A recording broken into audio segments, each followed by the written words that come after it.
Bueno, ¿qué cuentan? Buenas tardes, profesor. Hola.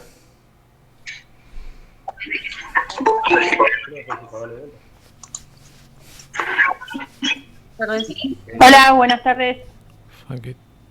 Hola, ¿cómo están? ¿Qué tal?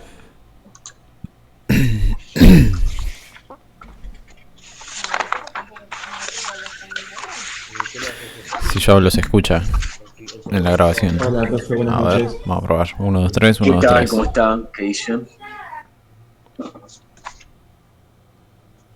Bueno, silénciense que se escucha ahí todo el trasfondo familiar. Bueno, mientras se van sumando los compañeros, a ver, a los que no entraron en Classroom, vamos actualizando.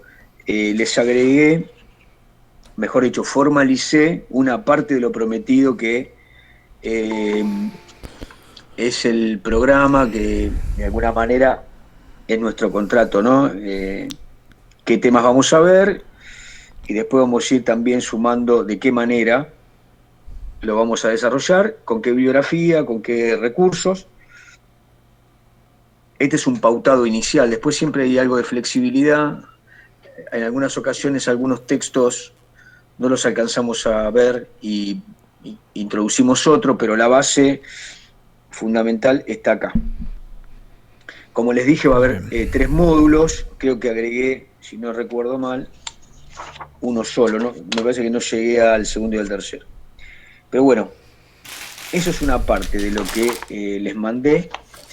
Lo último que les mandé fueron algunos videos más y les pedí que leyeran, en la medida de lo posible, 2 textos de lo que está indicado en la bibliografía obligatoria, ¿no? ¿Por qué les pedí que lo leyeran? Porque el diálogo se puede hacer mucho más interesante, ¿no? Que es el de Waldo Ansaldi y el de Pierre Vilar, el prólogo de Pierre Vilar. Ambos textos son pocas páginas. Bueno, hasta ahí estamos. Hasta ahí estamos. Bueno, lo que les voy a pedir, después lo voy a formalizar en el Classroom, es que vayan formando equipos de no más de 4 o 5 integrantes como límite, que es el número con el cual se puede realizar el trabajo colaborativo, aprendizaje colaborativo.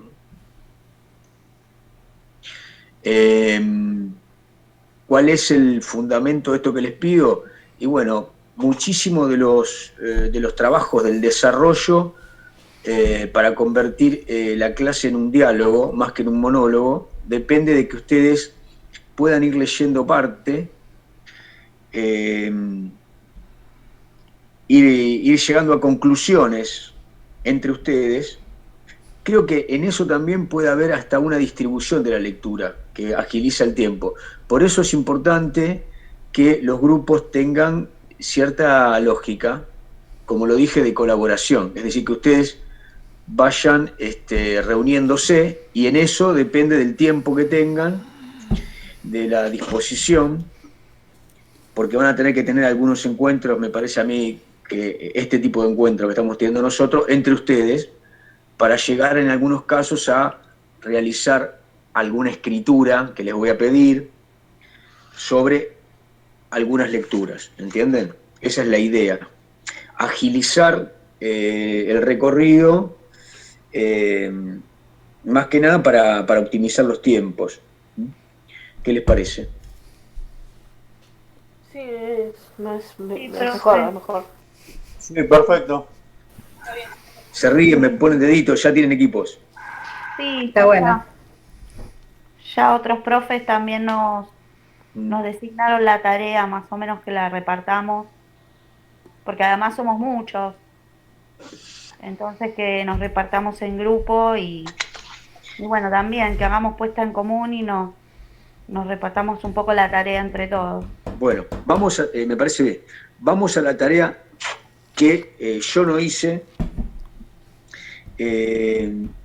todavía. Tengo acá un montón de casos anotados en la planilla que los vuelvo a ver ahora.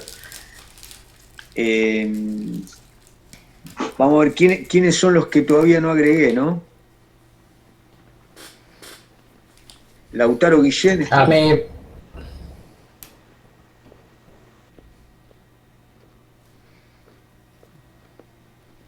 Miguel Berecertúa, Benítez Mayra. Presente, profe. No, está bien, estoy nombrando a los que tenía anotado acá, digamos. Barsotti puede ser, agregar. sí, todavía la estoy esperando, profe. Antunes. Borelo, Cardoso Alan. Troncoso, Diez Gómez, López Fabián, Ruiz Leila, Barsotti. Esos son los que tengo anotado acá. Bueno. Ahora somos 51. 52.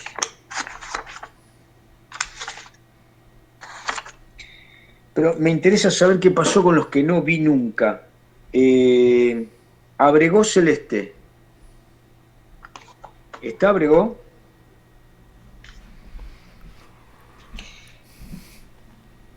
¿Acosta Jessica está? Sí, profe, estoy. Acosta Jessica. No estuviste las veces pasadas, ¿verdad, Jessica? Sí, me conecté, pero no sabía, me conecté medio tarde. Ah, ok. Bien. Araujo, Paredes, Liz.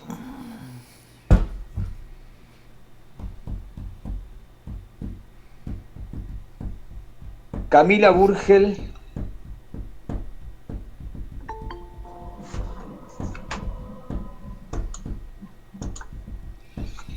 Borelo, Sol Borelo. Sí, acá, profe. Bien. Después de tantos mails, ¿no? Que mandaste. Sol. Sí. Sí. ¿Cuántos mails mandaste? Estamos haciendo una encuesta. Estás en el top. Pero fue cuando comenzó la cursada, ¿no? Sí. Sí. Buenas noches. Hola, ¿qué tal? ¿Cómo te va? Bueno, Cabaut, Leonardo Cabaut.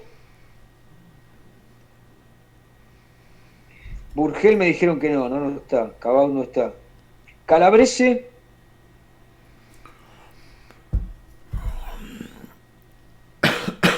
Carrizo, Ayelén.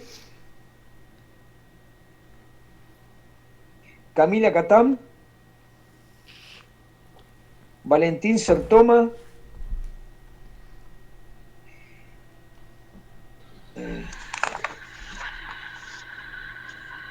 Carolina Díaz.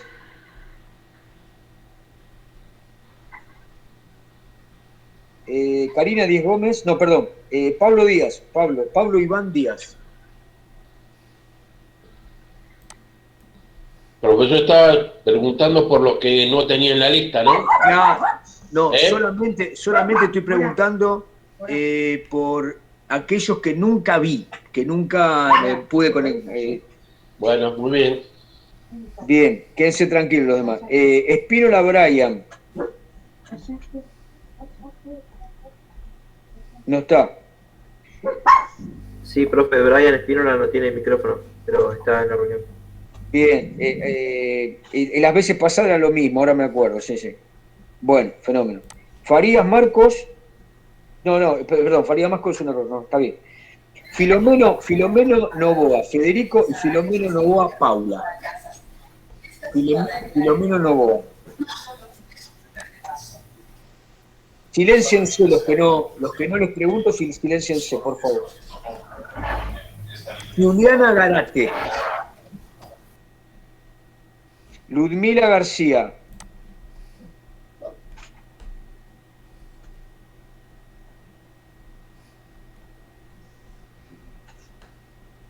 Xiomara Godoy.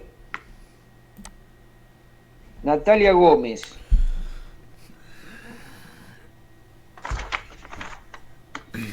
Gregorich Silvia.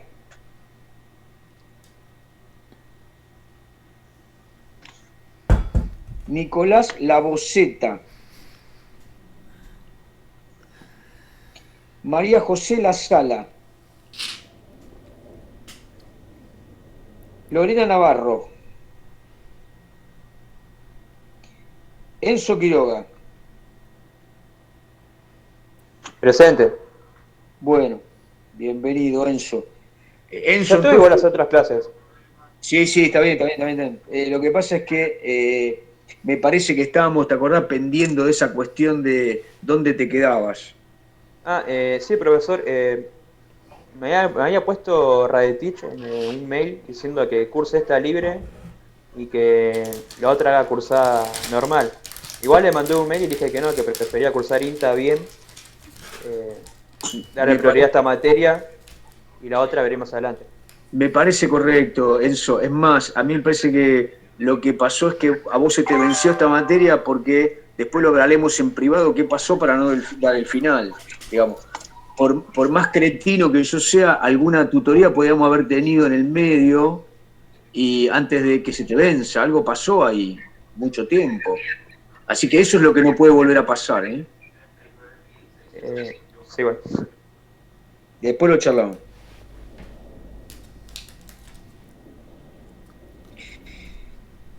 Bueno, estamos bien. Escuchen, anoto esto en qué sentidos, ¿no?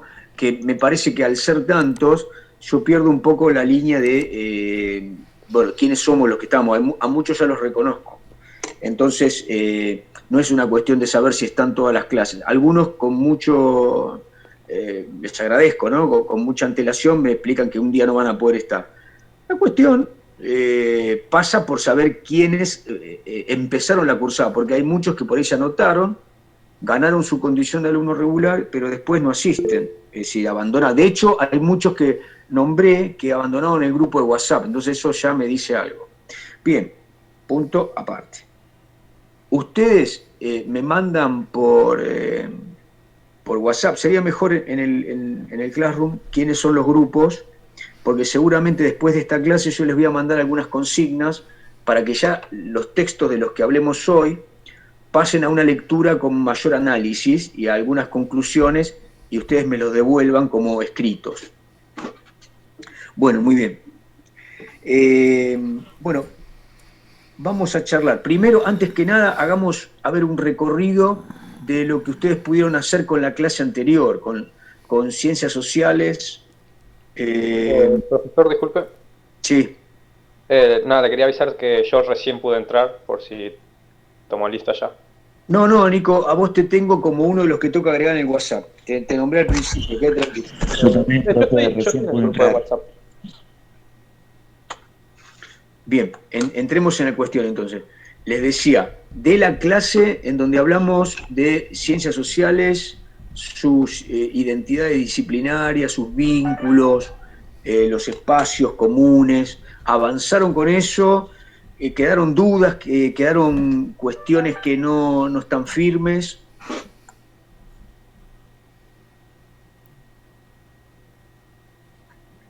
No, profe, yo por mi parte no me quedó ninguna duda. Lo que entendí es que tiene sus subdisciplinas, que en el capítulo 5 Piaget las clasifica. Pero ahí, a ver, justamente esto que acabas de decir le pone un poquito de oscuridad. Si te quedó todo claro, es que o no entendiste el capítulo 5 de Boolio o no me entendiste a mí. Lo que dice Piaget, lo que dice Foucault, las clasificaciones que aparecen ahí de quienes dividen las ciencias sociales, ¿se parecen a las que yo les presenté? No. En lo más mínimo. No se parece en nada. En nada. Y entonces me retiro y lo llamo que venga a Foucault. No, por favor. No, a ver, sobre esa pregunta, no, me parece una pregunta, no tiene nada de gracioso. Aparecen ahí 3 clasificaciones que no se parecen entre sí y que se parecen bien poco a lo que dialogaron conmigo. Entonces, la primera cuestión es, ¿les genera eso mucho ruido? ¿No se preguntaron qué pasó acá? Y hubo un cambio de visión y de amplitud sobre el Fue tema. bastante contradictorio la clase a lo que leí, pero a mi parecer, no sé. Hola, Clau. Gabriela, a ver, sobre eso que acabas de decir, la lectura del capítulo 1 de Bolio y la lectura del capítulo 5, ¿pudiste encontrar un camino para construir algo, más allá de que no hay similitudes para vos? No, yo creo que son las dos formas, ¿no? Me presentó a mí y a mis compañeros las dos formas de lo que explicó de lo que es la clase y de lo que deja en los libros. Entonces, nosotros que estamos transitando este camino que recién arranca, nos tenemos que fijar, dependiendo de esas dos cosas, cómo va a seguir. En las clases, en las charlas y todo el resto. A ver, te entiendo una parte, pero ustedes tendrían que poder argumentar, o yo les pido que argumenten, en función de cuál es la razón para poder continuar, según lo que dice Gabriela, con este tipo de diferencias. Claudio, te paso la pelota que vos lo explicás mejor. Lo que estoy pidiendo es que pensemos juntos, no que me den una respuesta que me debían porque es la tarea para el hogar, ¿eh? Pensemos juntos. Profesor, ¿puede ser que en el cuadro que presentó usted están más interrelacionadas las ciencias? ¿Todas tienen que ver con todo? En ese campo que yo les presenté, yo hice vinculaciones que obviamente son indudables para mí y para el recorrido de los autores. Sin embargo, también es indudable que la visión de Foucault o la visión de... no me acuerdo si figuraba Piaget y algún otro gran intelectual de su paneo de las ciencias sociales son discordantes. Entonces, ahí tienen que quedar varias preguntas flotando que no vamos a responder ahora, pero sí tiene que haber una argumentación de por qué todo esto nos permite seguir igual ante esa discordancia.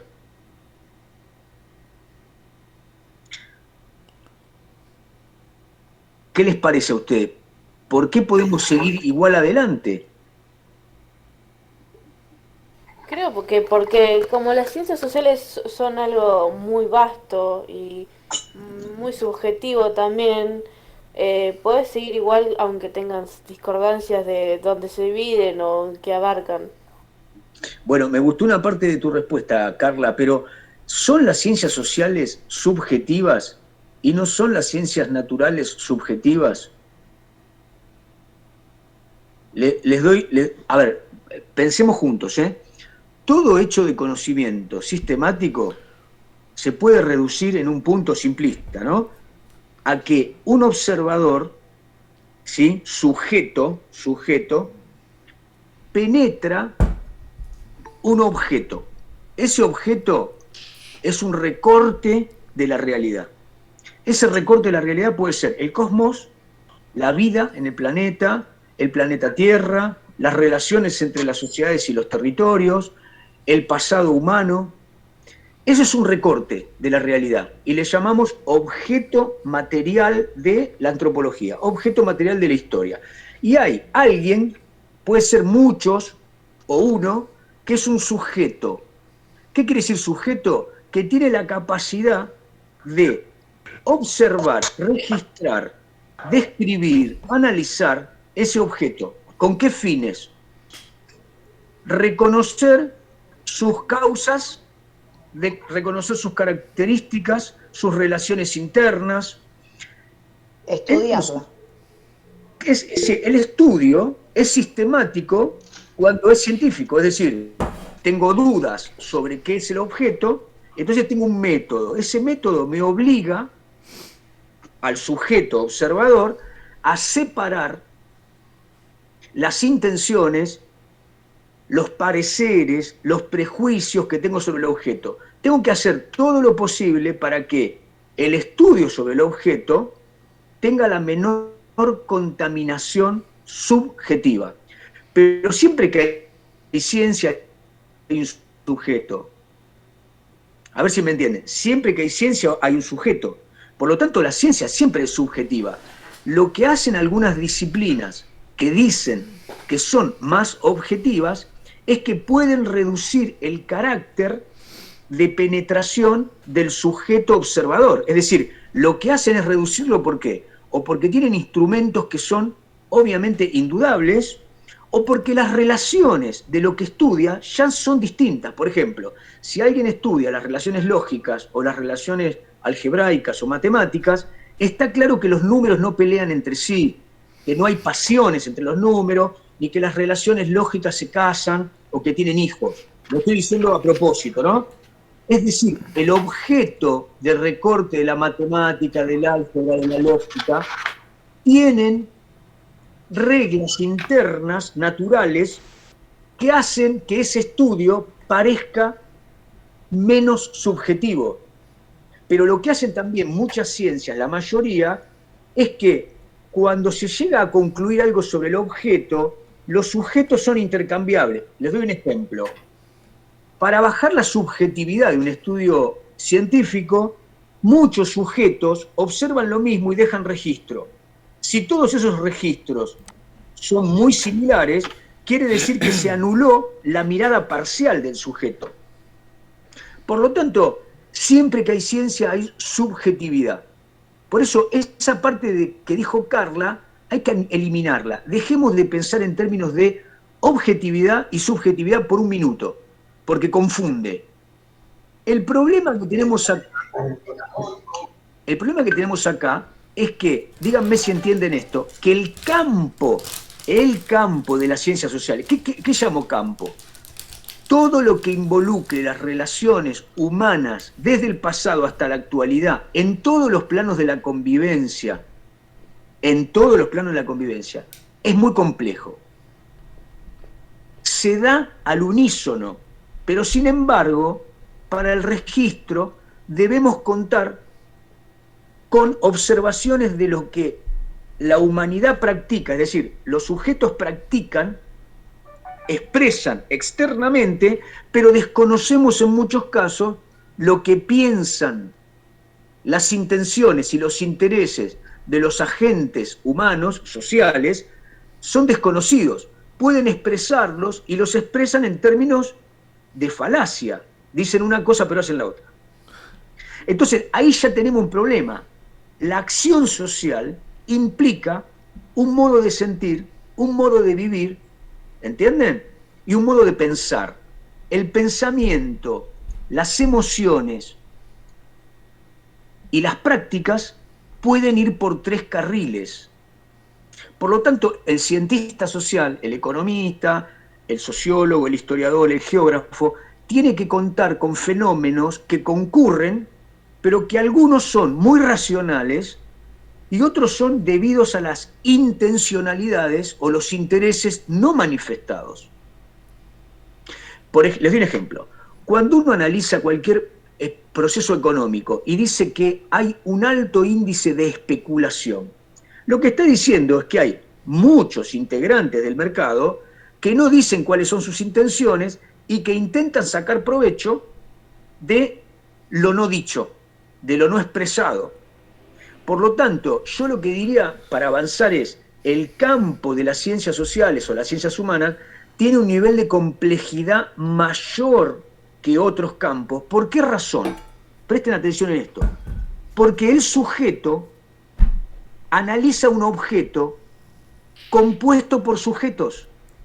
Repito, el sujeto no analiza a una iguana, o a un asteroide, o a un billete, o a una roca. Lo que analiza es a otros sujetos, que lo que impactan en el sujeto observador es que tienen una religión y el que es observador también tiene un modo de fe, o tiene prejuicios en relación a la condición étnica o a la condición de género. Le estoy diciendo cosas que se supone que hoy no existen, pero que impactan siempre que hay un humano siendo sujeto de otros humanos que son objeto. ¿Me siguieron? Eso no pasa en las ciencias naturales, eso no pasa en las matemáticas. Por lo tanto, el carácter de cientificidad de las ciencias sociales nos tiene que hacer pensar en un mayor grado de complejidad. ¿Por qué? Porque hay racionalidad. Cuando yo les diga a ustedes, las ciencias físico-químicas intervienen en la geomorfología, es decir, para que haya un terreno determinado que ocupa una sociedad determinada y haya una determinada fertilidad de un sistema de cultivo, está claro que va un señor, toma una muestra y me dice que hay tanto porcentaje de minerales tales, que hay tanto porcentaje de minerales cuales, que hay tanta humedad, etc. Me hace un registro de laboratorio y me dice esto es así. Eso es absolutamente racional y lo puedo seguir. Entonces, ahí tenemos un elemento racional. ¿Actúa en las ciencias humanas la racionalidad? Por supuesto. Lo que tenemos que dejar de pensar es que las ciencias siempre observan fenómenos racionales. En las ciencias humanas vamos a hablar permanentemente de fenómenos que son irracionales. Les doy un ejemplo. ¿Les parece racional hablar de un sistema totalitario que aniquila a una parte de su población? No, para nada. Muy bien, pero esto fue un sistema político que era tratado por otros sistemas políticos como un sistema político autónomo. Dícese, Gran Bretaña, Francia... El tratamiento sí es racional, profe. ¿Cómo? Sí, el tratamiento sí es racional, tal vez el acto o el objeto a estudiar no lo sea en el fondo, pero sí el modo, digo, de tratarlo, sí. No te entendí. Usted pregunta si es racional o no, usted pone el ejemplo, tal vez el ejemplo no, pero si se lo trata, sí es racional, digo, en la forma de que uno, el pensador o investigador, lo hace como ciencia, como objeto, ¿me entiende? No sé a lo que voy.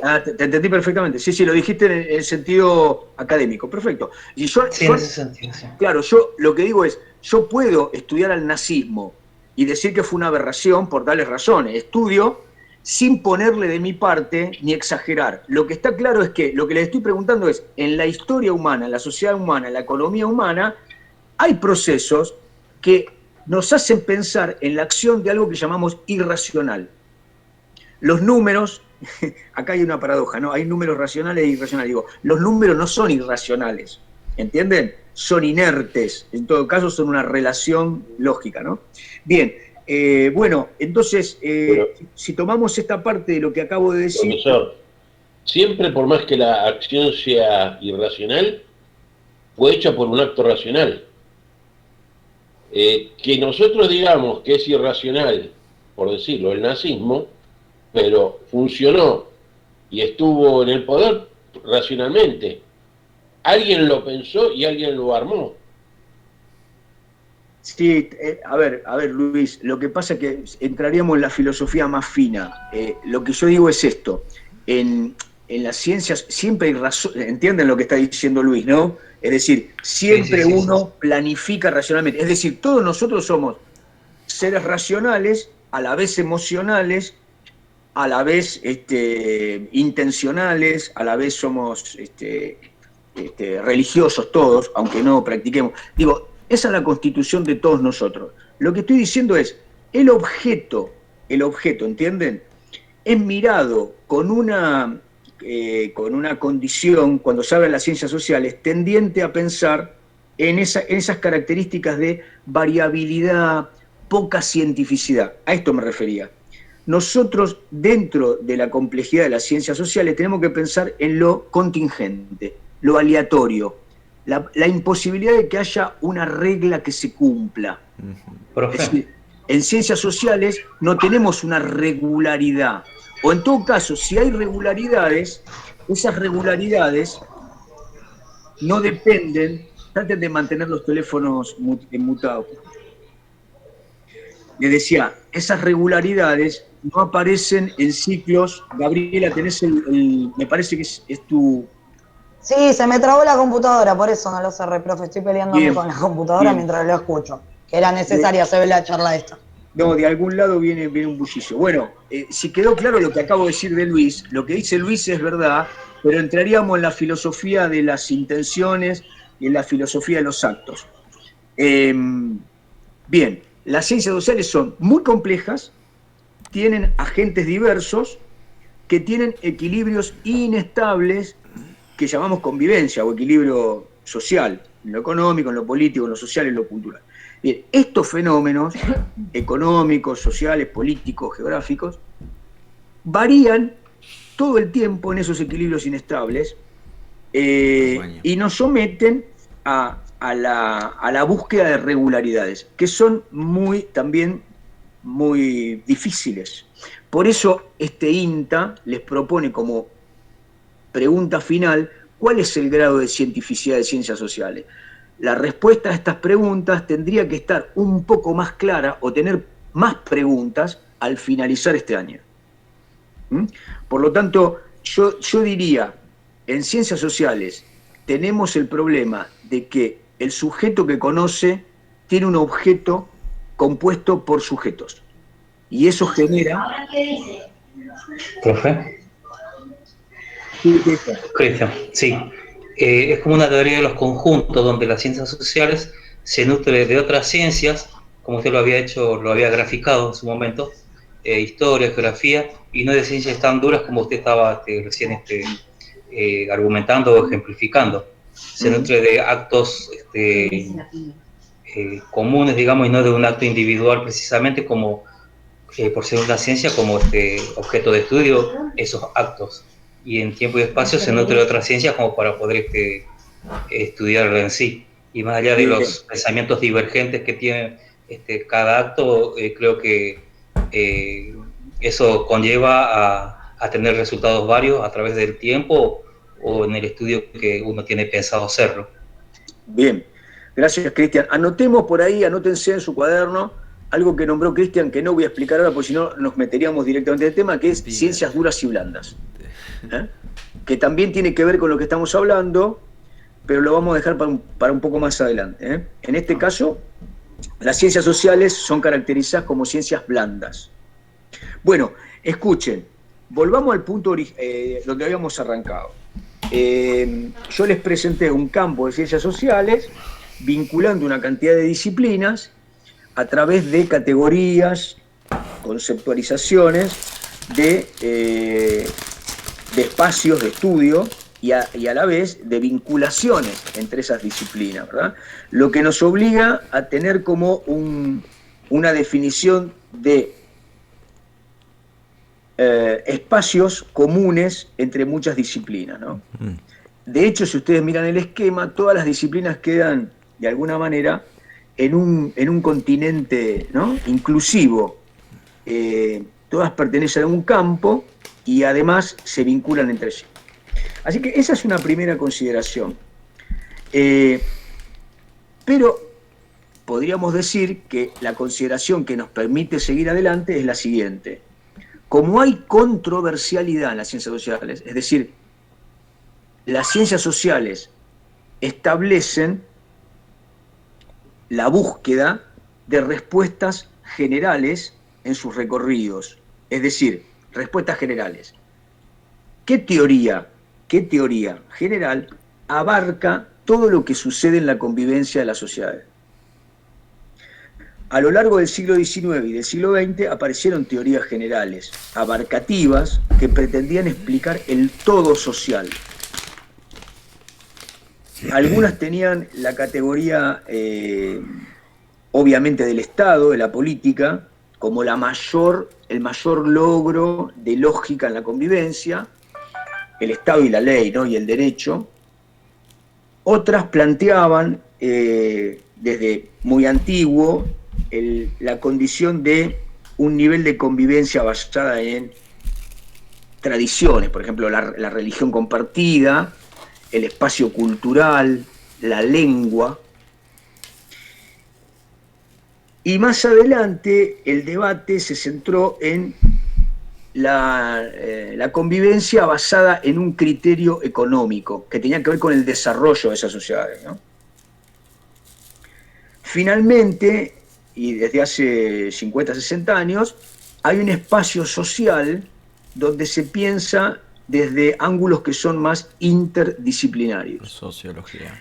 Yo les voy a decir 2 o 3 nombres y ustedes seguramente lo van a reconocer. En ciencias sociales, hablar de Freud o hablar de Marx significa dar en el centro de quienes como teóricos pretendieron explicar toda una cantidad, una constelación de fenómenos abarcativos a la convivencia de la sociedad. Hay muchos otros, pero digamos, para darle nombres que son muy impactantes. Entonces, el marxismo o el psicoanálisis han generado una penetración en todas las ciencias sociales. Es decir, Freud no puede ser desconocido por un antropólogo, ni obviamente por los psicólogos, pero los sociólogos lo tienen que tener en cuenta y los historiadores. Es decir, la convivencia a partir de esto que introdujo Freud hace que todos seamos fruto del examen de nuestra estructura como entidades psíquicas. Es decir, entendimos que todos los humanos en convivencia tienen una historia en el desarrollo de su psiquis y que a partir de ese desarrollo de su psiquis tienen una conducta, tienen un nivel de cercanía, tienen un nivel de comportamiento, tienen una mentalidad. Entonces, los hechos políticos, los hechos económicos, los hechos de toda índole se vincularon a esto que introducía Freud. Es decir, una cosa es analizar a los humanos desde un lugar bastante equitativo, es decir, todos somos entidades psíquicas. Y otra cosa es decir que la variabilidad de nuestros comportamientos derivan de distintas historias psíquicas. ¿Entienden? Bueno, Freud introdujo esto. Y una cosa es pensar que todos somos iguales ante la ley o que todos somos integrantes de un Estado y de pronto viene alguien y dice, no, durante toda la historia hubo lucha de clases y algunos son integrantes de un sujeto colectivo que vamos a llamar clases subalternas o dominadas o explotadas. Y todo deriva de ahí. Entonces, esas teorías totalizantes introdujeron, corrientes. Le vamos a llamar un tiempo después paradigmas, corrientes, ¿no? Es decir, y produjeron en el resto de las disciplinas pliegues, teorías contrapuestas. Obviamente, en las ciencias sociales hay teóricos políticos que han introducido gran cantidad de conceptualizaciones, hay otros que han hecho filosofía del derecho, hay otros que han pensado la geografía en relación a las sociedades. Entonces, les doy un ejemplo, ¿no? Durante el siglo XIX había quienes pensaban que las sociedades eran el resultado de la geografía. Es decir, una geografía muy hostil y con pocos recursos obligaba, entre comillas, determinaba a las sociedades a una acomodación a esos marcos geográficos y por lo tanto tenía características sociológicas determinadas. Por ejemplo, los griegos, como vivían en islas y en costas, eran navegantes y por tanto tenían un espíritu libertario y eran grandes literatos, eran muy creativos e imaginativos. Le estoy diciendo algo muy leve, pero algo de eso hay. Y los montañeses separados tenían otras categorías económicas y políticas y también socioculturales. Bueno, obviamente esto era una totalización que sirvió en un periodo, después salió otra totalización geográfica que decía no hay determinismo, hay posibilismo. El hombre, si miramos la geografía, lucha contra su espacio, lo domina y entonces es el espacio el que es transformado de acuerdo a las consideraciones y a las metas que se traza una sociedad. ¿Dónde nos paramos? Bueno, fueron corrientes. Esas corrientes geográficas, igual que las corrientes económicas, hubo un periodo de economía liberal que basaba el desarrollo de las sociedades en términos de la máxima libertad de los agentes. Después hubo un periodo de la historia donde se dijo, no, el Estado tiene que ocupar una función que el mercado no ocupa.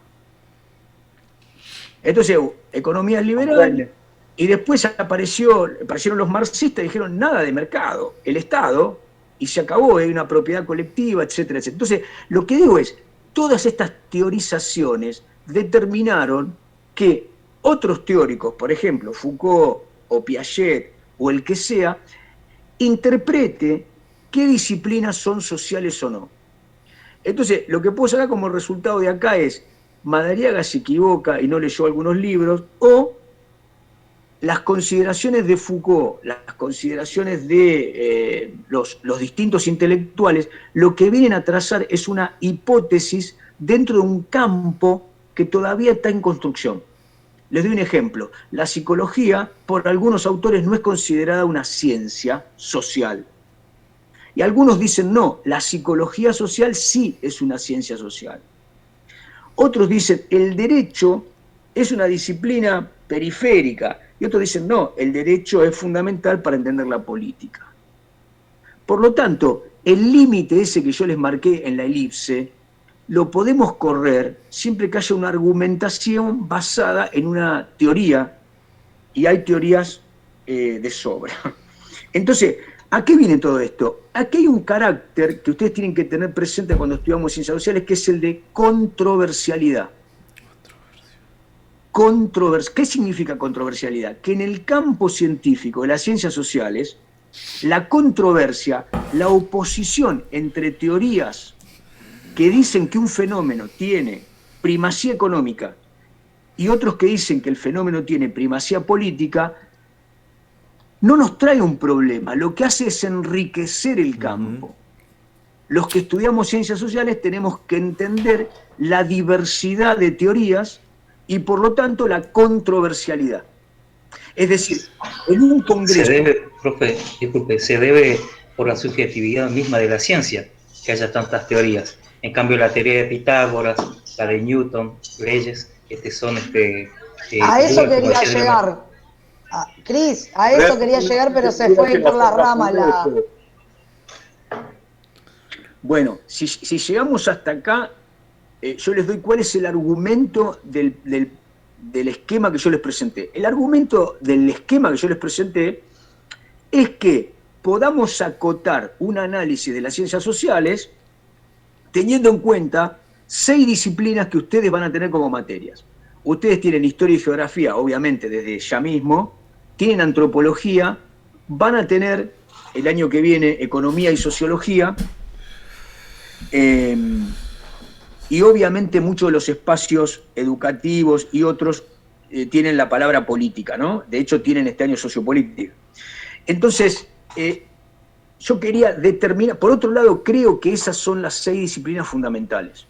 Historia, geografía, economía política, antropología y sociología son las 6 principales ciencias sociales. Habrá algún teórico que, por ejemplo, dice, la geografía es una ciencia que está en el límite, porque en realidad es una ciencia social. Pero, sin embargo, se nutre de todo un cúmulo de información física.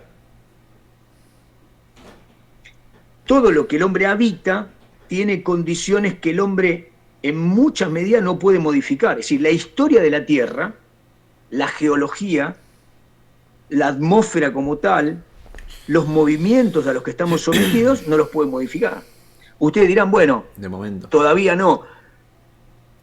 La cuestión es que esas condiciones para estudiar la geografía son físicas. Muchos autores dicen, bueno, la tradición de geografía es más fuerte en lo físico y nosotros en el instituto decimos la geografía es una ciencia social porque la planteamos como la relación de las sociedades y sus espacios. Okay.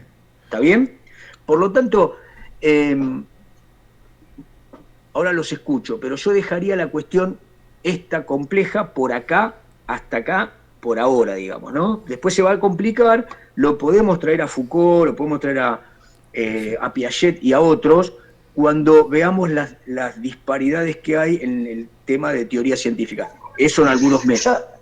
Yo lo que quería llegar era lo siguiente, que usted con la clase que vi, con el material que me dio, es que me mostró una parte y la otra que se irá trabajando desde ahora. Eso quería llegar, pero no encontraba las palabras. Así que muy voy bien, a cerrar esto.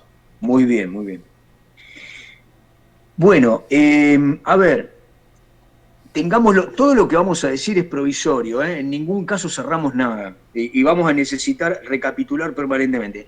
Vamos a entrar en el tema de establecer por ahora una pregunta nueva. Ustedes están en el profesorado de historia y tendríamos que pensar ¿qué relación tiene la historia como disciplina, como ciencia, como estudio, con el resto? Pero parándonos en la historia. Eso en primera medida. Y en segunda medida, ustedes van a ser profesores en historia. Parémonos en el profesor en historia. Ustedes no van a ser investigadores. Es decir, el título no los presenta como investigadores, sino como profesores. Entonces, la segunda pregunta sería, ¿cuál es el planteo que se hace un profesor en historia cuando ve el objeto que va a enseñar? ¿Qué preguntas, qué primeras ideas surgen? Entonces, para el caso de las relaciones, este texto de Vilar, el prólogo, nos dice algunas cosas. Y para el caso del profesor en historia, Waldo Ansaldi nos dice otras. Para empezar, hay muchas más cosas para decir que las podemos seguir leyendo después con Carretero. Es más complicado Carretero. Me parece que para entrar a Carretero primero tenemos que ver estos dos textos. Entonces la pregunta es, ¿alguno leyó, quiere comentar lo que le sacó a Vilar o a Waldo Ansaldi? Profe, yo leí que en el prólogo de Vilar decía que comprender el pasado para entender el futuro, que le había preguntado a sus estudiantes. A ver, Micaela, vamos más despacio. Dice dos cosas distintas, ¿no, Pierre Vilar?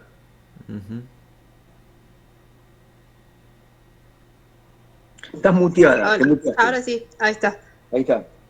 Sí, es que me anda mal el internet y se corta, no sé cómo sale. Por ahí se corta un poco. Claro, que él decía que le había preguntado a sus alumnos por qué querían estudiar historia o por qué eran historiadores, y había algunos que le contestaban que querían comprender el pasado para entender el futuro. Algo así. Retomemos, Micaela, Sí. las tres coordenadas temporales. Las tres coordenadas. Pasado, futuro y presente, ¿no? Me parece que en general cuando hablamos del pasado nos instalamos en el presente. ¿Qué dicen? Le digo, profe, lo que yo leí, lo que entendí. Perdón. Lo que yo leí, profe. Dale. Es lo mismo, hacían el estudio, se tendrían que investigar o internar en el pasado para poder entender un poco más el presente, y la incógnita o la incertidumbre era el futuro, como a todos nos pasa. Así que era ahí la problemática en el desarrollo de lo social en cuanto al humano. Tenían que estudiar el pasado para poder comprender el presente. ¿Era eso, profe? Por ahí vamos. Profesor, yo entendí que es comprender los impulsos que hicieron que se haga determinada historia. Yo puse, es definir las relaciones de fuerza y los impulsos que llevaron a que haya pasado tal hecho o no.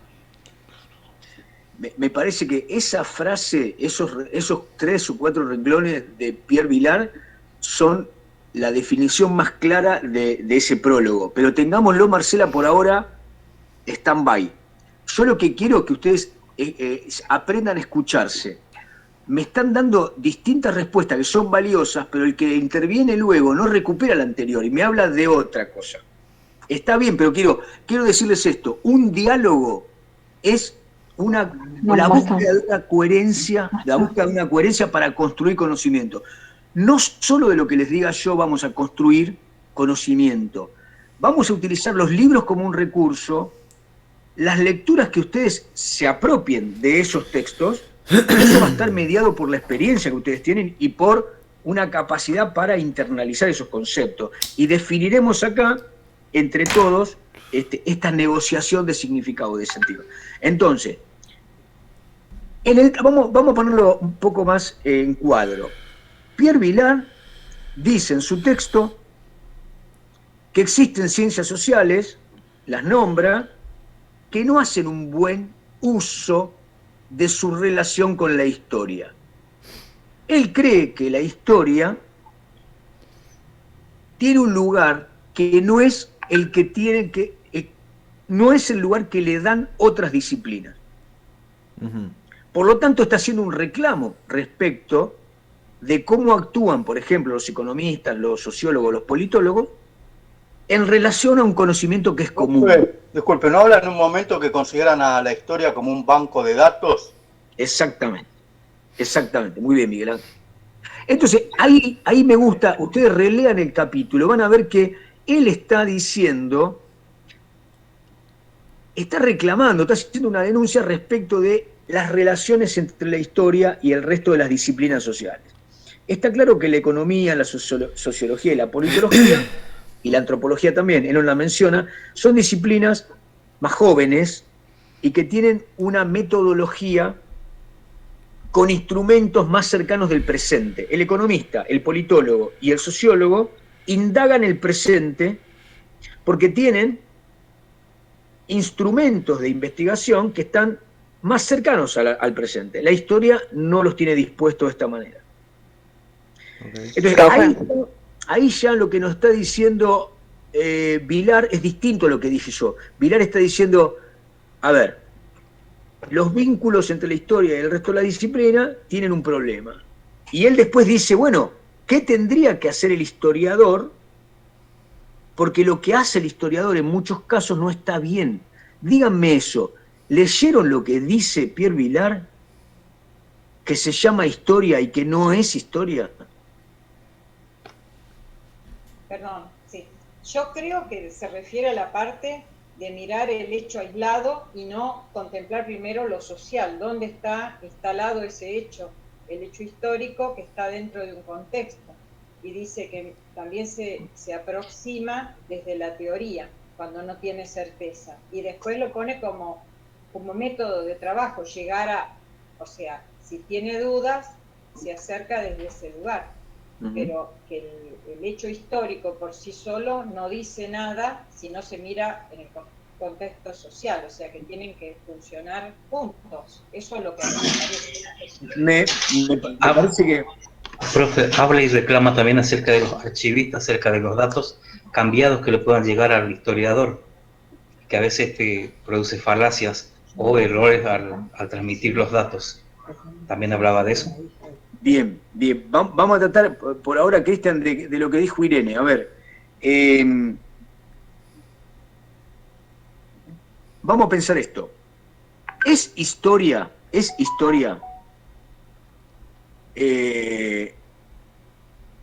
Si yo ahora les narro un acontecimiento vivido por mí esta tarde, irrelevante, que ustedes van a escuchar porque están en la pantalla y porque no quieren ser respetuosos y apagar la cámara y dejar de escucharme.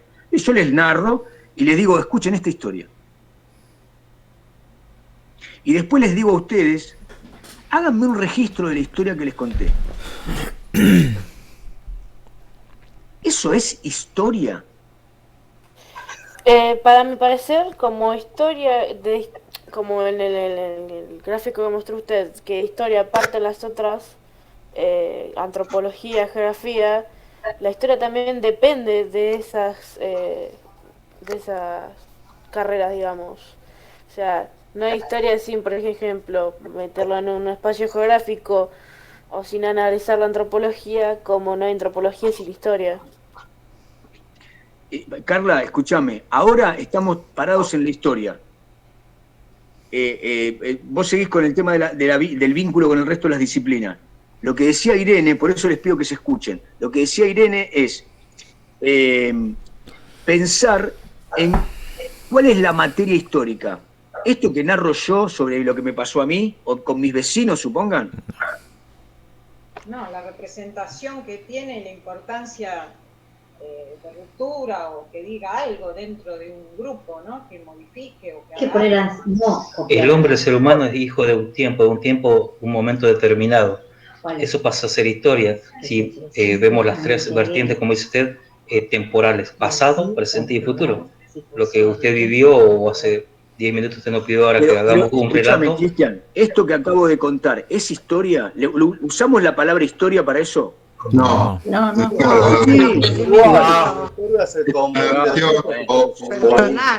Sí, usamos la palabra historia, gente. Usamos la palabra historia. Todo lo que sucede es histórico. Claro, usamos la palabra historia, pero escuchen, déjenme terminar. Y de pronto, yo les cuento a ustedes en otra narración que el general Belgrano, enmútense por favor, hay una radio, el general Belgrano vino de Madrid, siendo licenciado en economía, era un joven promisorio, y lo introdujeron en el consulado en el año 1805, y entonces era de una familia adinerada y aparentemente muy demandado por las damas de Buenos Aires. Entonces tuvo un acercamiento amoroso con la hermana de Encarnación Escurra, que era una familia muy tradicional, de hecho la mujer de Juan Manuel de Rosa, de lo cual surgió un hijo que crió don Juan Manuel, y que nunca fue el hijo de Manuel Belgrano, y que después fue al norte y conoció a una joven cuyo marido se había escapado al Alto Perú, y con ella también tuvo una hija en este caso. Entonces el general Manuel Belgrano terminó con 2 hijos que en realidad no pudo tenerlos como padre verdadero en una sociedad. Todo esto, ¿qué hace con Belgrano? ¿Qué hace con la historia? ¿Lo que les conté es historia? Todos me dirían que sí. Todos mis vecinos me dirían que estuve contando un hecho histórico. ¿Qué dice Pierre Vilar? Esto no nos dice nada del proceso por el cual hay cambios y continuidades en el colectivo.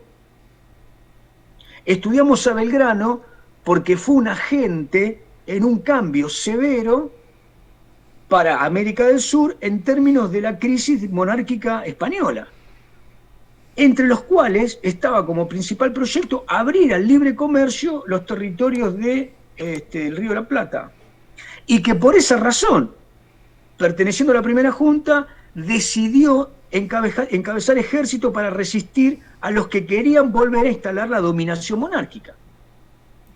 Cuando yo digo esto me dicen, ¿esto es historia o lo que dije antes es historia? Lo que dije antes es anecdótico, me puede servir para decir qué abnegación Belgrano, no fue padre y aún así murió pobre y todas esas bobadas, y lo tenemos como un prócer. ¿Qué entendí de historia? Lo que dice Marcela, los impulsos, los factores de poder que están subyacentes a lo que hacemos no son comprendidos si nos quedamos en lo anecdótico. Por lo tanto, esos rasgos que conté yo son anecdóticos. De la misma manera que yo les hubiese dicho, el sargento Cabral murió heroicamente, el general San Martín, fueron hombres, tuvieron pasiones, eran absolutamente oscuros en sus accionares, y de eso se nutrió la historia como se nutre hoy, de hombres que tienen intereses, pasiones. ¿Eso es lo importante? No. Si yo obligo a los estudiantes a estudiar esas bobadas y a repetirlas de memoria, y digo que eso es historia, dice Pierre Vilar, miento. Lo que estoy haciendo es inflamar la emocionalidad de los integrantes de la sociedad para que crean que tuvieron héroes que fundaron una nación y por lo tanto todos los días reciten unos versos y digan algunas cosas y se sientan integrantes de la nación. Entonces, esos cantos de guerra, dice Pierre Vilar, esos cantos de guerra, esa forma de vincular la historia con el pasado, es la que permitió, por ejemplo, grandes pasiones colectivas. El nazismo, todos los totalitarismos tenían esa idea de una tradicional forma de emocionalidad sobre el procerato, sobre la raza, sobre la fuerza de una nación, del análisis de los intereses, las causas, los impulsos ocultos, las voluntades colectivas. Entonces, me parece que del texto sale también una consideración de don Pierre Vilar respecto de que en castellano tenemos un problema con la confusión. Usamos historia para todo lo que sucede, historia para la materia de lo que sucede, porque lo que sucede en este momento, hay hechos económicos, hechos sociales, políticos, que esa materia va a ser análisis, va a ser objeto del análisis de la historia. Entonces, Todos los acontecimientos, los más epidérmicos, son historia. La materia, lo que ocurre, es historia. Y el análisis sistemático de la disciplina también es historia. Bueno, esa confusión nos lleva muchas veces a devaluar la disciplina. ¿Qué vamos a estudiar acá? Bueno, vamos a tratar de estudiar una disciplina que trata de buscar las razones subyacentes. ¿Por qué ocurren los hechos que dan lugar a cambios y por qué ocurren los hechos que dan lugar a continuidades? ¿Quiénes son los agentes? Ansaldi de la dieta, de cambio-continuidad. Ese tema lo retoma Ansaldi. Exactamente, muy bien, Miguel Casi Ángel. un causa y consecuencia. No, escuchen, causa y consecuencia es más complejo. Yo diría, olvídense causa y consecuencia. Olvídenlo, destiérrenlo de su vocabulario. Escuchen, si yo pienso la historia causa-consecuencia, digo causa, consecuencia, causa, consecuencia. Eso se torna un mecanicismo. Cuando yo tengo un hecho, si yo tengo en cuenta todo lo que les dije, lo que hay es múltiples causalidades. ¿Por qué razón se fue Belgrano a pelear al norte? Porque era un ilustrado. ¿Qué era la ilustración? Un modo de pensamiento antiabsolutista. ¿Por qué se fue Belgrano a pelear al norte? Porque la monarquía era, entre otras cosas, un sistema político basado en el autoritarismo que él creía nefasto. ¿Por qué se fue Belgrano al norte? Porque creía que el Río de la Plata tenía que ser un centro comercial de otro orden económico, más libre que el que imponía Madrid. Y podemos seguir, perdonen, termino. ¿Por qué se fue Belgrano al norte? Porque creía en libertades sociales en un sistema esclavista. Entonces, social, política, ideológica y económicamente, lo que Belgrano encarnaba era más que el hombre Belgrano. Podemos decir, Belgrano, Moreno, Castelli y muchos más formaban parte de una ruptura histórica que tenía múltiples causas. Y eso va a derivar en múltiples situaciones que podemos llamar consecuencias, pero son múltiples. Sí, ¿quién me habló? Usted mencionó lo de la hija y... Profesor, una preguntita.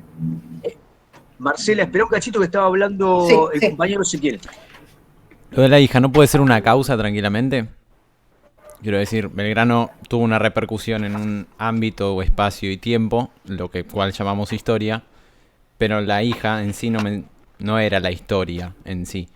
Pero no pudo ser una causa que lo llevó a hacer algo en la historia. No se puede ver desde esa manera. Seguramente, claro, si nosotros tomamos a Belgrano y decimos, Belgrano fue un hombre más abnegado que otro, no sé, y lo utilizamos dentro del proceso. A ver, para que ustedes me entiendan, ¿qué sería el proceso? Bueno, Liniers tenía el poder en Buenos Aires. Estaba de acuerdo con los criollos.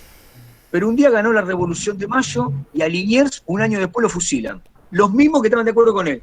¿Qué pasó? Bueno, hubo un cambio de proceso. En los procesos, los hombres actúan de acuerdo a sus pasiones, muten los micrófonos, de acuerdo a sus pasiones, de acuerdo a una multiplicidad de situaciones. Lo que dice acá muy bien Ezequiel es que si consideramos un proceso donde Belgrano sea el agente, está claro que la psicología de Belgrano y el hecho de no contar con su hija pudo motivarlo, por ejemplo, a volver de Tucumán antes. De hecho, fue así.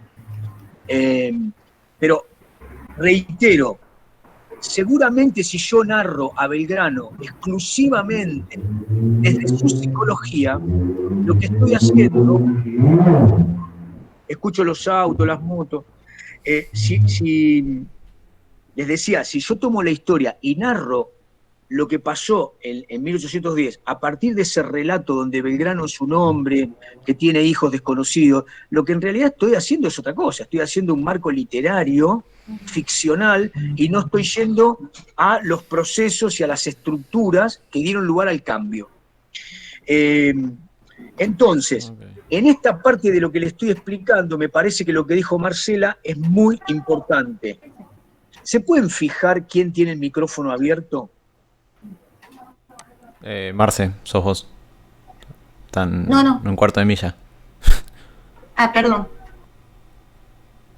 Bueno, no, porque venía mucho ruido y la verdad es que me hace levantar mucho la voz. Después tengo a cuarto y termino difuso. Profe, 2 segundos. Puede ser, con respecto a lo que dice Ezequiel, según el marco de investigación que se le dé al tema, porque por ahí estamos enmarcando a Belgrano en su contexto de armar cierta revolución, o bueno, todo lo que después viene, y otro autor o investigador tal vez se centre en la biografía y la vida de Belgrano y trate su vida social directamente, y no deja de ser historia eso.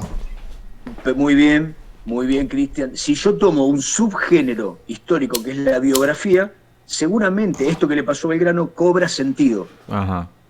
Pero seguramente en una biografía, después vamos a ver, es un registro de una, como dije, un subregistro, un subgénero del marco histórico. Bien.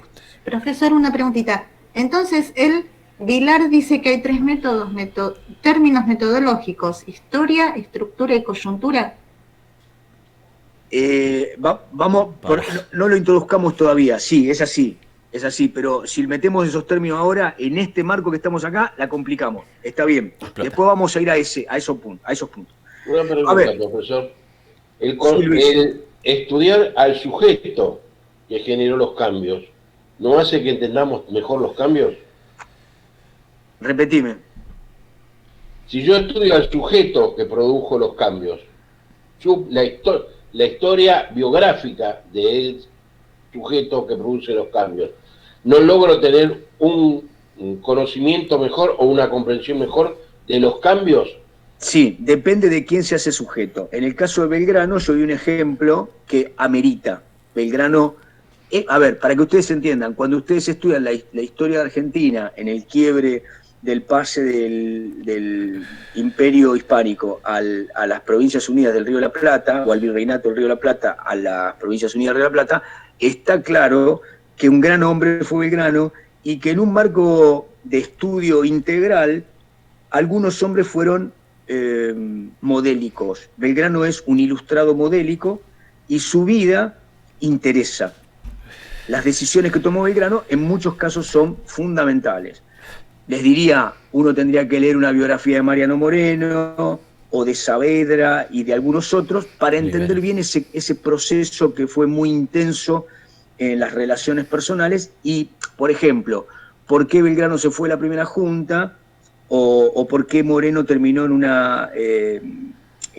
un cargo de, mejor dicho, por qué se fue a una misión diplomática en el momento más decisorio de su... Profe, justamente esta mañana, casualmente, si bien yo lo sabía, volví a encontrar un informe sobre que se retira Belgrano con el ejército y manda a dinamitar o lo iba a hacer explotar a la Casa de Moneda de Potosí, cosa que después no se da por situación, y contaban ahí una historia amorosa de un soldado con una chica realista o española, de ahí, bueno, y arman todo un contexto que, digo, en relación a esto de lo que estamos hablando, detalles que usted dice que son anecdóticos.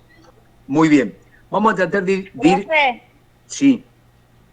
puede ser, a ver si entendí un poco, como para cerrarme yo, ¿no? Un poco la idea. Serían varios acontecimientos unidos entre sí, y uno o varios relevantes que producen un impacto, y eso sería,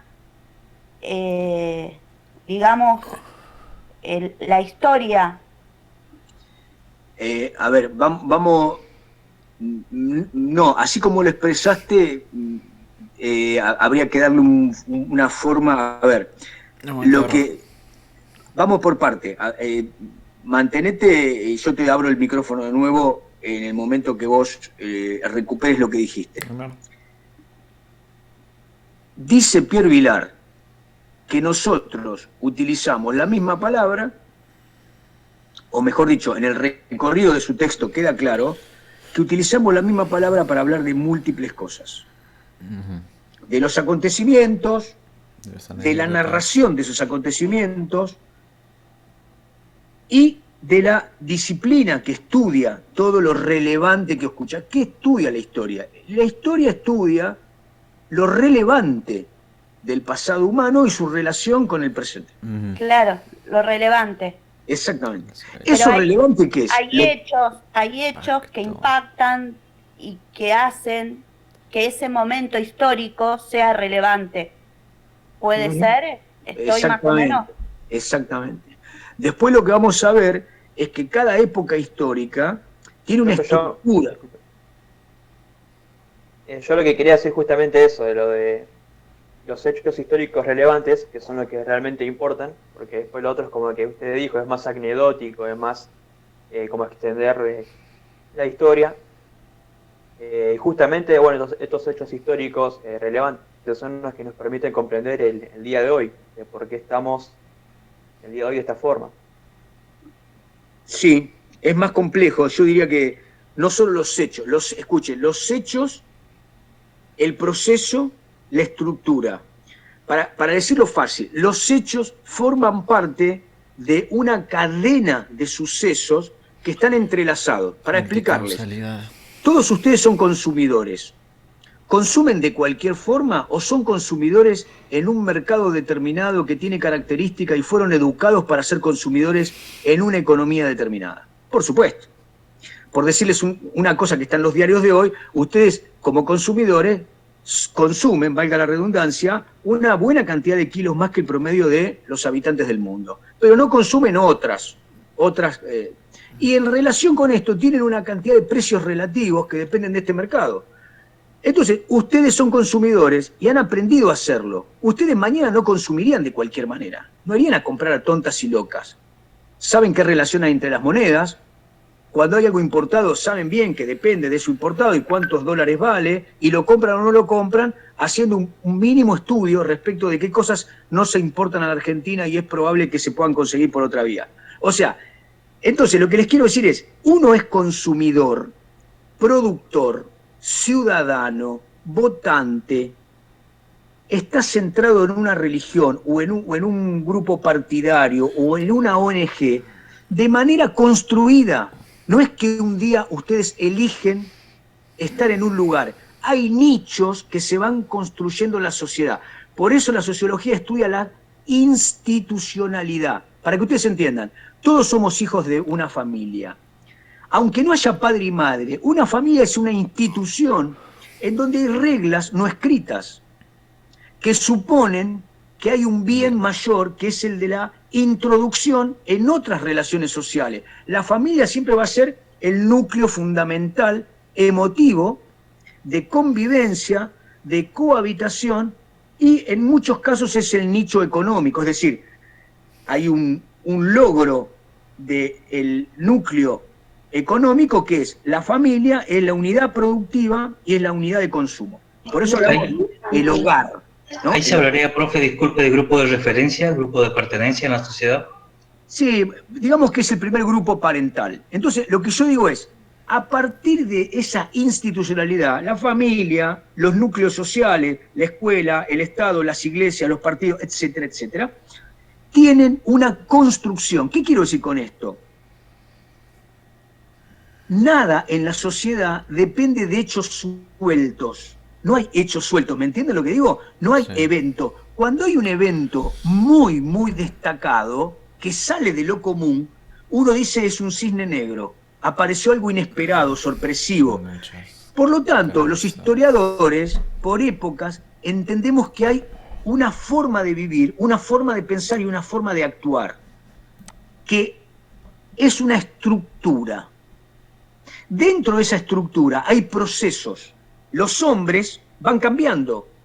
Hay una élite, hay clases medias, hay integrantes que van generando procesos de demanda, de conflictos, y a partir de esos procesos se determinan cambios que pueden ser muy importantes.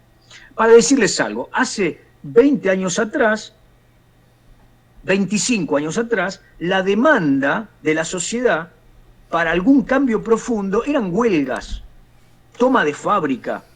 Hoy sabemos que la demanda fundamental se instala en la vía pública. ¿Qué fue lo que pasó? Entonces uno dice, acá estos cambios de hábito dependen de procesos que son más gruesos, más estructurales. Desindustrialización, destrucción de empleo, ¿entienden? Manufacturero. Entonces, con todo eso tenemos gran desocupación, movimientos territoriales que demandan el subsidio estatal. Entonces, lo que estoy diciendo es, hay 4 o 5 variables que me explican un cambio.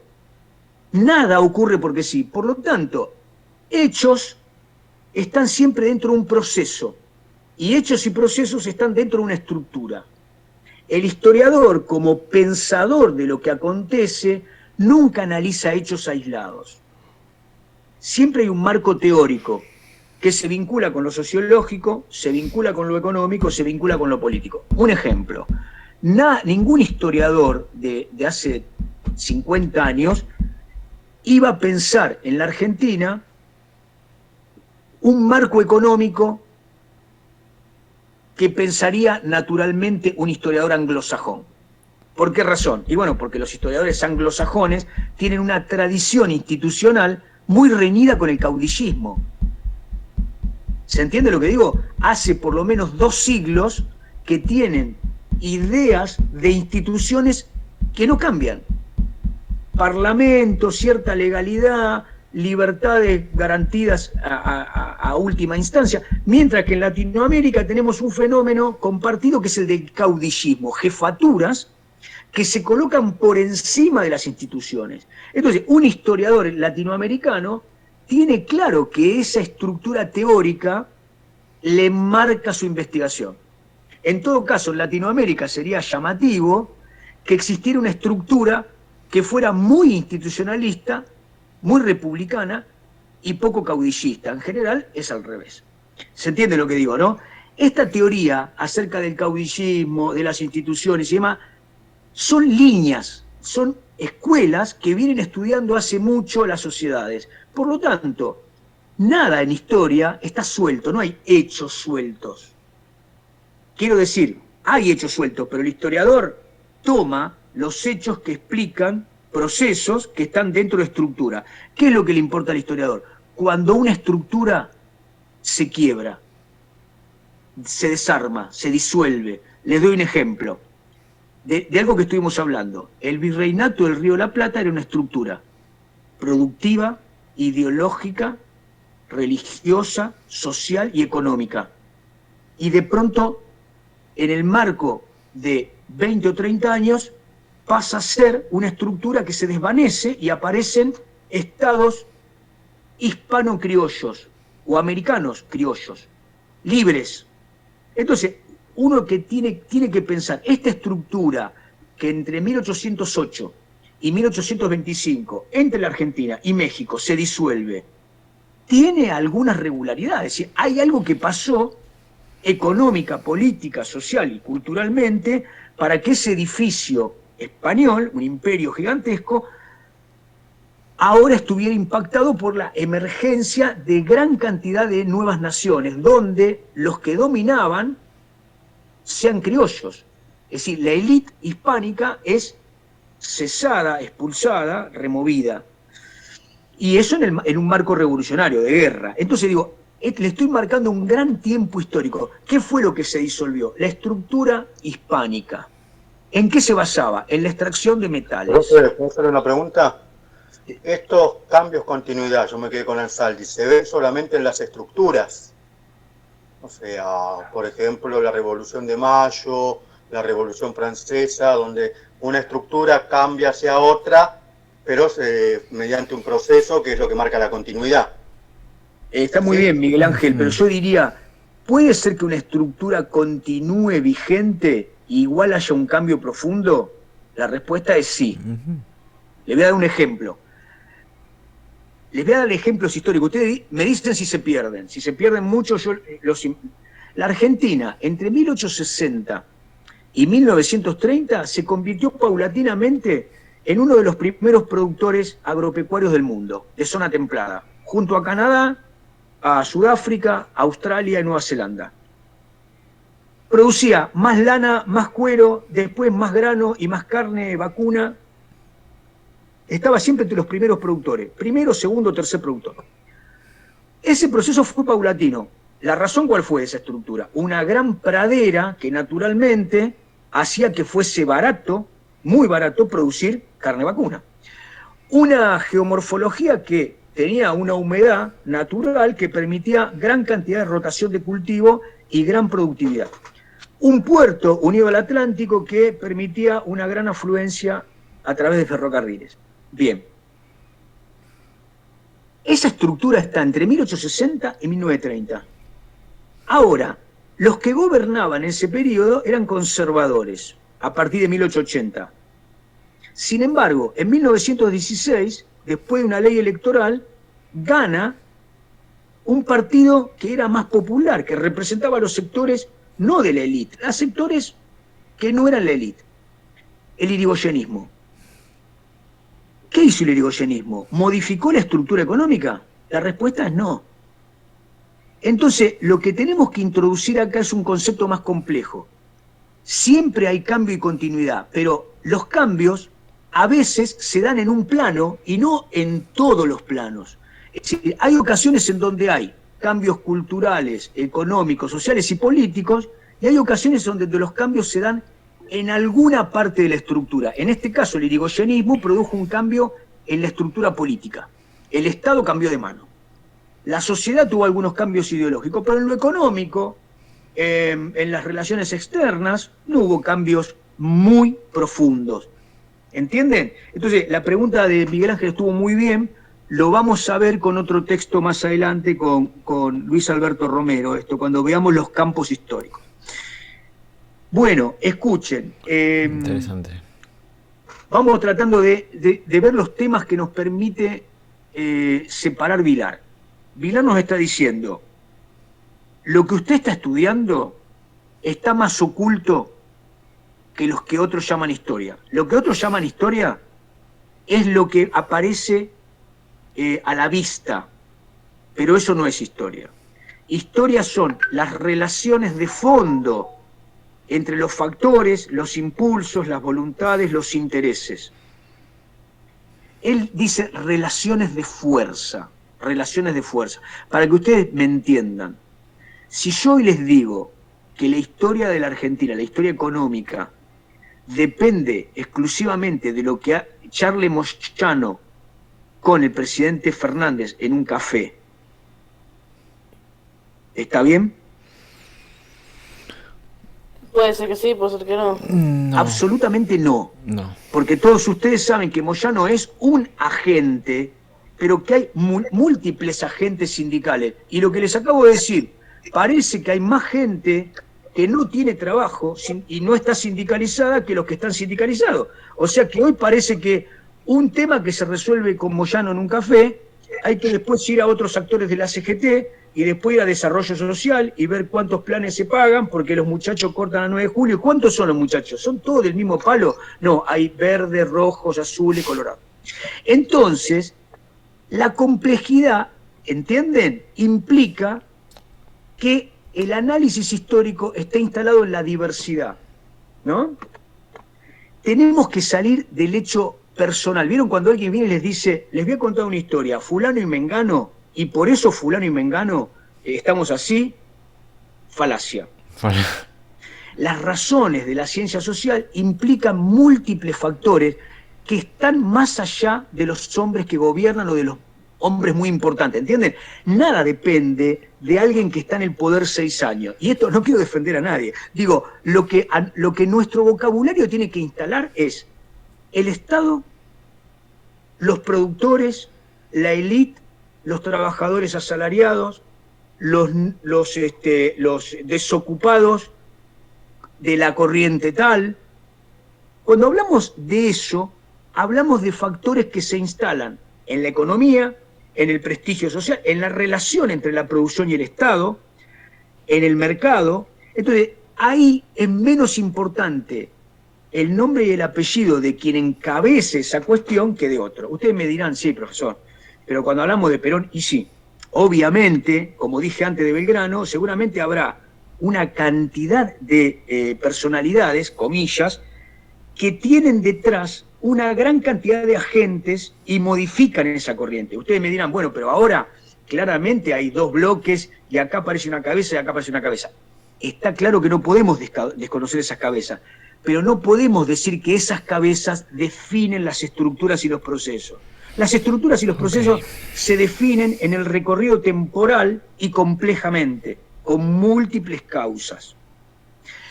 Si esto que les acabo de decir les queda más o menos, están convencidos, van a ver que en el recorrido de Pierre Vilar lo presenta.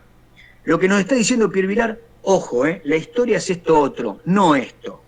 No los cantos guerreros, no los héroes, no las anécdotas, no los próceres. La historia es esto otro.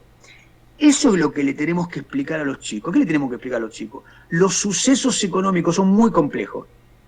Pensémoslo complejamente. No lo hagamos simple, es culpa de fulano, porque no entendimos nada. ¿Quiénes son los agentes? Las corporaciones. ¿Qué corporaciones? Las del campo, las mediáticas, las tecnológicas, las transnacionales, las que producen energía, las de servicios. ¿Qué servicios? Los de la obra pública. ¿Entienden? Cuando nosotros abrimos ese abanico, decimos, a la pelota. El diario hay que leerlo en todas las páginas. No es tan fácil de comprender. Vamos a la política. Entonces dice, el presidente dijo tal cosa de Israel y tal cosa de Venezuela y tal cosa de Estados Unidos. Qué malo, qué bueno. No, listo, no entendimos nada. ¿Qué es lo que hay que hacer? ¿Qué conflictos hay en el mundo? ¿Y por qué? ¿Quiénes están de un lado y quiénes están del otro?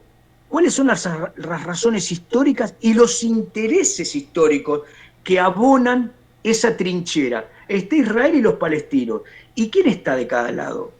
¿Por qué razones el presidente de tal lugar apoya siempre al otro? ¿Por qué Estados Unidos está con Arabia Saudita y con Israel? Entonces digo, una cosa es denunciar y otra cosa es hacerle entender a los alumnos, comprender por qué el mundo funciona así. Una vez que nosotros le empecemos a explicar, la cosa se hace compleja. Las razones no son únicas, son múltiples. Y algo muy importante es hacerle entender a los chicos que las explicaciones que les damos son provisorias, dependen de una cantidad de informaciones y de interpretaciones que por ahí no tenemos. Entonces, algo muy interesante cuando uno empieza a estudiar historia es darse cuenta de la provisoriedad de lo que tenemos entre manos. Profe, con respecto a lo que usted dice, puede ser que nosotros estamos en este contexto de estudiante y un análisis frío, digamos, o subjetivo de parte de donde estamos nosotros, desde el punto de vista de estudio, y no así el vecino de a pie o común, el vulgar, de que entienda la realidad desde otro punto de vista. Y muy no bien. Por ahí pararse fríamente, vamos a decir, de un aspecto científico o estudiado, como usted está explicando. Muy bien. En alguna parte el texto de Vilar dice, hay que enseñar historia para que los estudiantes aprendan a leer el diario. Creo que lo dice ahí en las hojas del final, ¿no? Bueno, a mí me parece que el prólogo de Vilar es una buena, a ver cómo decirlo, ¿no? Metafóricamente, es una buena trompada. Esto es historia, ¿no? ¿Qué quiero decir con esto? ¿Vieron que está el dicho dice, bueno, profesor Madariaga, miren, mi hijo tiene que rendir con usted biohistoria. Yo le hice unos resúmenes y le dije que estudia a la noche y que es cuestión de que estudie todo y después venga y se lo diga a usted. Pero él estudió, ¿eh? A ver, señora, ¿qué significa lo que hizo su hijo? Su hijo lo que hizo fue repetir un resumen que sacó de un texto, no hizo ningún análisis, no razonó. Utiliza todo el término Pierre Vilar, lo de historia razonada, historia de inteligencia, contrariamente a otra historia, que es una historia del acontecimiento, una historia de la, ¿cómo decirlo? Una historia de la... Atravesada por pasiones, como decía antes. Atravesada por, lo dice exactamente así, atravesadas por pasiones. Escuchen una cosa, miren, si yo gobierno, sea rojo, verde, amarillo, el color que quieran, yo gobierno, voy a tener una versión histórica para fundamentar mi posición y para hacer que todo el mundo crea que soy el mejor. Entonces, también tenemos que saber, junto con Vilar, que es razonable que exista una historia épica. nosotros vinimos y siempre que vinimos hicimos lo que el otro había hecho mal, porque siempre vienen haciendo mal desde no sé qué. Viene el otro y dice, nosotros tenemos que fundar la república que está oscurecida por estos que vinieron. Esos relatos son partidarios, son tendenciosos y existen siempre. El Estado tiene una historia oficial, le dice a todo el mundo, sea bueno, yo soy el Estado, la nación argentina es la mejor, tuvo hombres abnegados, pague los impuestos. La historia oficial. Las historias partidarias nos dicen que hubo grandes fundadores de corrientes sin ningún tipo de mácula, que siempre hicieron todo a favor de nosotros. ¿Qué tenemos que hacer nosotros? Analizar la historia oficial, los hechos, las historias partidarias, más allá, tomando esos discursos como parte del objeto a analizar, ¿entienden? Y sabiendo que existen. Por lo tanto, la tarea del historiador es más compleja que la de otros científicos. ¿Por qué? Porque existen estas miradas de tergiversación, o digamos así, miradas interesadas. Porque la historia, como compilado simbólico, es fundamental. Vamos a hacer un ejercicio. Yo les pido a ustedes que me relaten su historia. No me equivoco en nada. Si ustedes que no se conocen y tienen que relatar delante de sus compañeros sus historias, van a tratar de cuidar su prestigio personal. Ninguno de ustedes se va a presentar con los hechos tal como ocurrieron. Van a ocultar los hechos que los avergüenzan, van a dejar de contar todos los periodos en los que se están autocriticando y se autocritican, no van a decir acá lo que le pueden decir al psicólogo o al médico, van a evitar los dolores muy profundos de su niñez o de los adolescentes y van a decir que han hecho una cantidad de cosas y van a presentarse con su perfil más brillante.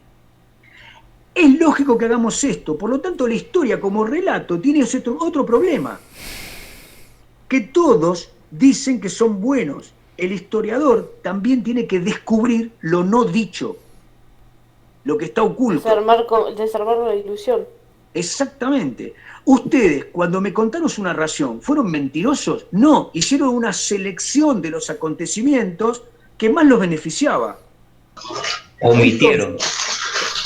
Omitieron. Entonces, yo les pregunto una cosa.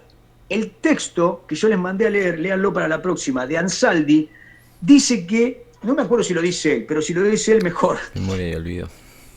Lo que llamamos memoria, en realidad es memoria y olvido. No existe memoria sola. Existe memoria y olvido. Las dos van juntas. Cambio, continuidad.